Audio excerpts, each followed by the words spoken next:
26th question. What are the measures that can be taken to combat cyclones? ಹಾಗಾದ್ರೆ cyclone prevent ಮಾಡೋದು ಹೇಗೆ? April 2024 ಅಲ್ಲಿ ಕೇಳಿರುವಂತ ಪ್ರಶ್ನೆ ಇದು.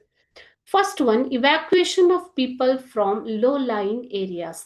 ತೀರ ಪ್ರದೇಶದಲ್ಲಿ ಅಥವಾ ಕೆಳಮಟ್ಟದಲ್ಲಿ ಇರುವಂತಹ ಕೆಳಮಟ್ಟದ ಪ್ರದೇಶದಲ್ಲಿ, ತಗ್ಗು ಪ್ರದೇಶಗಳಲ್ಲಿ ವಾಸಿಸುವ ಜನರನ್ನ ಬೇರೆಡೆಗೆ ಸ್ಥಳಾಂತರಿಸುವುದು. ಇವ್ಯಾಕ್ಯುಯೇಷನ್ ಅಂತಂದ್ರೇನು? ಸ್ಥಳಾಂತರಿಸು. Next, ready to keeping generate ವಿದ್ಯುತ್ ಸಂಪರ್ಕ ಕಡಿತಗೊಂಡರೆ ಜನರೇಟರ್, ಬೋಟ್ಸ್ ಜನರು ಪಾರಾಗೋದಿಕ್ಕೆ, ದೋಣಿಗಳು, ಓಕೆನಾ, ಹೆಲಿಕಾಪ್ಟರ್ಸ್ ವಿಮಾನಗಳು ಅಂಡ್ ಅದರ್ ಟ್ರಾನ್ಸ್ಪೋರ್ಟ್ ಫೆಸಿಲಿಟೀಸ್. ನೀವು ಚಂಡಮಾರುತ ಆದಾಗ ನೋಡಿರ್ತೀರಿ, you may have seen in the news, isn't it?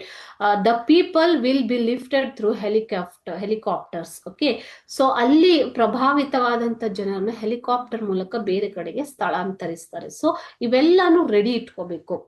Next, rerouting trains and buses from cyclone prone areas.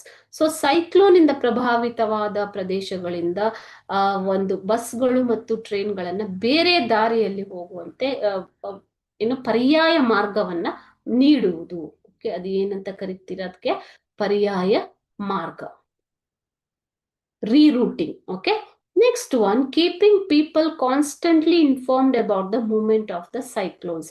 ಪದೇ ಪದೇ ಸೈಕ್ಲೋನ್ ಬಂದಾಗ ಅದರ ಚಲನೆ ಯಾವ ಕಡೆಗೆ ಇದೆ, ಯಾವ ಕಡೆ ಬೀಸ್ತಾ ಇದೆ ಅನ್ನೋದನ್ನ ಪದೇ ಪದೇ ಜನರಿಗೆ ಮಾಹಿತಿಯನ್ನು ಕೊಡ್ತಾ ಇರೋದು. ಓಕೆ,